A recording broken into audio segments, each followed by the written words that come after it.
I get the pleasure this morning of following Mike. And I've already had this morning probably 6 different people, just in the brief time that we had this morning. I probably had 6 different people walk up and say, man, we had Mike out and he talked to us here, or I heard Mike talk at Agile 2019 or at 18 or 17 or 16 or 15.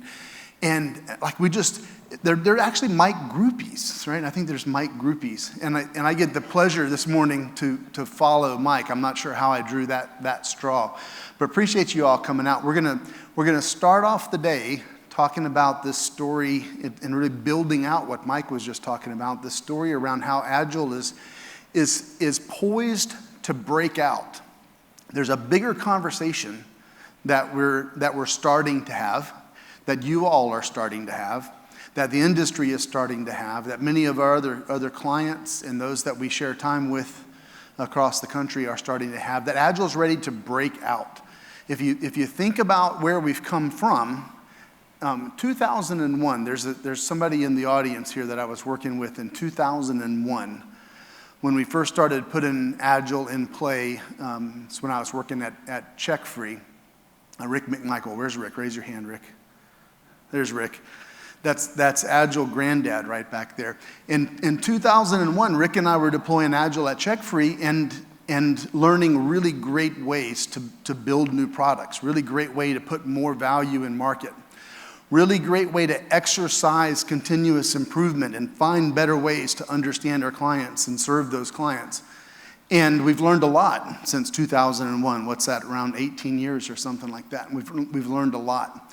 But we've allowed Agile to sort of be trapped in that space. And that's what I'm going to talk about for the next few minutes, is that being trapped in that space is, it's not Agile. That's not the Agile that we want to see over this next 18 years, over this next 5 years. What do we do about that? So half Agile isn't Agile. That methodology that we're used to isn't going to get us where we need to be. We've got to build out a bigger story. We've got to connect more of the dots. So Agile's trapped. A lot of organizations see Agile as something that's equivalent to that team level Scrum work, or something like it. I don't mean just specifically Scrum. And I'm not talking badly about Scrum. Scrum has a really important role. But a lot of people see Agile as that sort of team level work, and there's a bigger story around it. There's a bigger ecosystem that we have to understand, that we have to build out. We want to untrap Agile. It's kind of trapped at the work surface, and I'm going to paint a picture. Let's see if we can use this to kind of build a mental model that we can all share, to think about where is it trapped and why is it trapped and what might we do about it, and set up the conversation around what would the benefits be as we start to realize how to do something about it. So here's the picture that we'll paint. Over on the left-hand side, then you've got all the strategy work, thinking about the understanding of the value propositions that you're bringing to market. So your organization understands those value propositions. You understand them probably really well. I mean, you're in a company that's doing well, you're growing, you're performing, you're delivering value to your clients. You understand those value propositions really well. Then over on the right-hand side, we're understanding how to form teams around capabilities that drive new value to market, that align with those value propositions. And so we're getting strategy and execution. We're starting to understand what those things are. And as we connect that strategy to execution, there's a framework we can think about. Starting over on the far left, we've got the markets, and we've got the understanding of what markets we're in and what niches within those markets we plan to serve. What problems within those markets are the priorities for the customers that we're serving. And then as you move from markets to customers to problems, then we start to see solutions to those problems that are really going to open doors and create new opportunities. And then designs for those solutions.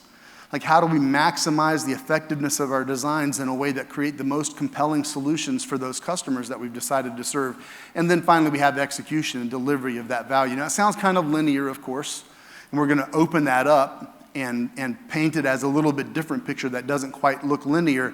But as you think about that flow of value from strategy to execution, then we can see where Agile has traditionally been kind of occupying that work surface. It's traditionally been over here towards the right-hand side, Scrum and things like Scrum in that design and execution type space. And we've learned a lot. We've created a lot of impact. We've created a lot of value. We've built a lot of new muscles. Many of you are experiencing ways of leveraging, that methodology in that space to create really effective impact for your customers. So it's very good stuff, but it's only the beginning of the good stuff. It's the building blocks. We need to build more around those blocks, and we're starting to see that happen, right? If you think about what happens, what's playing out over the last several years, we're seeing folks start to experiment with, okay, well, Scrum and delivery teamwork, that's the bottom part of that stack over on the right-hand side. That delivery teamwork, I get it, I see how it works, but I'm not connecting enough of the dots. I need to do something more, and we're seeing effective program management or a program tier or a product tier. Sometimes we call that a core product team. Sometimes we call that a product owner team. You might recognize that model as looking a lot like SAFe. You might be thinking about that model in the terms of Scrum at scale or something like that, and all those are valid. Those are good ways to think about what's happening in that execution space, but the problem is it's really still in that same kind of design and execution space. The words seem to suggest otherwise, but if you think deeply about what you're seeing play out in your companies and what we're seeing play out across the industry, that's really just starting to unfold in the design and execution space. We need to move it out of that space. We need to move it to the left. So that's not Agile. It's not even close. What we have in many organizations is that Agile is trapped in that execution space. It's over to the far right. And it's incapable of addressing the full range of problems and opportunities most companies are facing. So Agile trapped in that execution just isn't Agile. Agile trapped in that execution space is not what we want it to be as we move forward, as we learn more effective ways of truly being Agile. And that's going to become more and more of an important topic because, of course, when we were 19 years ago, first embracing agility in that far right, in that execution, in that small team, 8 people working in the garage, or small teams of people in your companies delivering new value to clients. When we were working in that space, it worked really good. Those people could work together. They could make quick decisions. They could understand the complete horizon of value to their customers. They could quickly deliver new solutions. But the types of solutions that we're being asked to deliver these days, the nature of the companies that we work in, the scale of those companies, the complexity of those companies, the complexity of those offerings, the interconnectedness of those offerings, like just within our company, like how much of our work these days is about taking multiple assets and stitching them together in some way to create new kinds of value.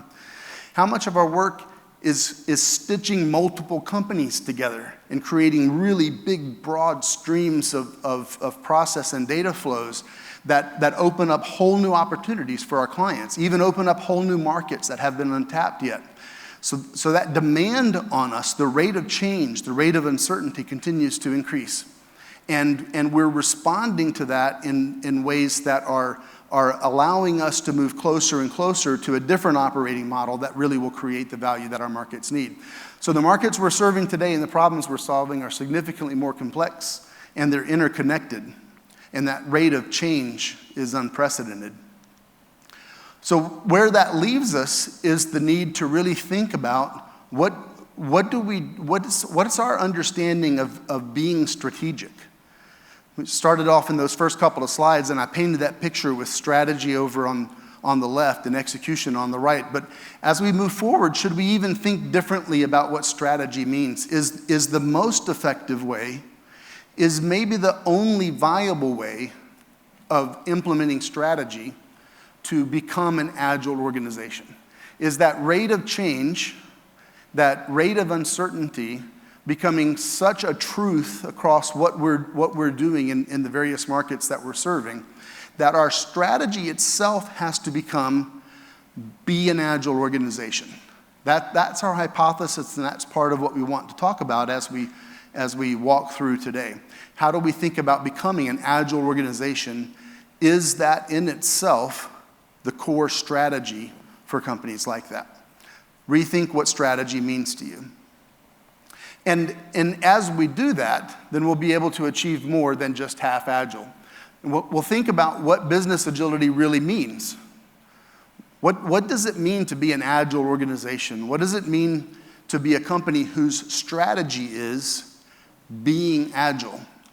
A company whose strategy is being able to respond to the lack of predictability in the markets. The company whose strategy is being able to take this unprecedented rate of change and leverage it, not just respond to it, not just survive in the face of it, but leverage it as something that helps you propel forward to more and more effective solutions, more and more impact in the markets that you're serving. So the way we can think about business agility in that kind of a company is it's the ability to produce better business outcomes, the ability to connect strategy to execution by building an ability across your enterprise to make better decisions, more accurate decisions, leverage knowledge in more effective ways, make more accurate decisions, and take more accurate and faster actions in response to those changing market demands. This is a way for us to start thinking about what business agility means across the enterprise. So to do that, to achieve better business outcomes, we've got to take a bigger picture view. Just like we took that view of agility 19, 20 years ago, and we started understanding the disciplines of Agile, we've got to take that same approach to applying discipline to Agile at the enterprise. We've got to be Agile on purpose. It's not accidental. In some conversations lately, I've been hearing people talk about it as walking around Agile. It's not just accidental Agile that might happen across your enterprise because some people are hearing enough of the right kind of story and they're doing enough of the right kind of things. We've got to be Agile on purpose. We've got to be intentional about how we're going to adopt Agile, how we're going to design and build and implement Agile across that strategic enterprise.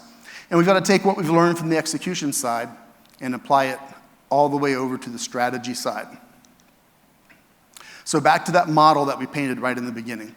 Strategy and execution, value propositions and understanding of what it means for you to serve your customers, execution, capabilities that are the core building blocks of value that you're delivering against those value propositions, markets, customers, problems, solutions, design, execution. That framework makes sense.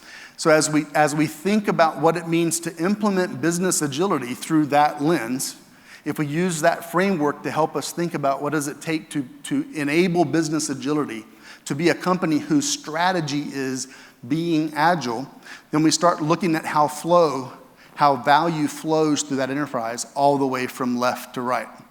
And I said earlier that it can sound like, when we paint this kind of picture, it can sound like we're talking about something that's linear. But it's not meant to be linear, right? There's an understanding of those markets that helps us shape how are we going to execute. So those assumptions, those decisions, the KPIs that we define, the context that we set as we move from markets through customers, through problems, et cetera, that context and those ways of measuring value all create focus across the enterprise, all create alignment across the enterprise, all help us all understand what steps should take next to produce the most possible value. And then as we execute on delivering that greatest possible value, then there's learnings. There's those assumptions, that context is producing actions, there's learnings that's coming out of those actions, and those learnings flow back and inform even better decisions. Those learnings become knowledge. That knowledge informs better decisions. Those better decisions inform better actions that we can take more quickly. So we start to see that world of business agility around faster and more accurate knowledge, decisions, and actions manifest within this framework. And then we can go one step further and think about, remember earlier where we talked about portfolio and program and delivery being sort of trapped over on the right. Let's go one step further and think, is there a different way to imagine the application of that portfolio and program and delivery type constructs that we're all starting to become familiar with, but pulling them instead up through those tiers, pulling them instead up to strategy, connecting execution in a deliberate and intentional way up to the strategy of the organization, and then enabling with that same intentionality, with that same discipline that we've applied for 20 years now in Agile, enabling the ability to go from strategy through portfolio, through program or product, through delivery, rapidly feeding context, rapidly feeding measurements, rapidly feeding understanding, rapidly accumulating learnings and knowledge, rapidly leading to better decision-making within folks that are working within each of those tiers, all aligning the organization to the best ability to understand what's the best next moves across the company to create the greatest possible value in the market. We look at this as Agile being untrapped. We look at this as the organization becoming a strategic organization that is able to be agile. We look at this as a framework that allows us to implement that strategy of being an agile organization.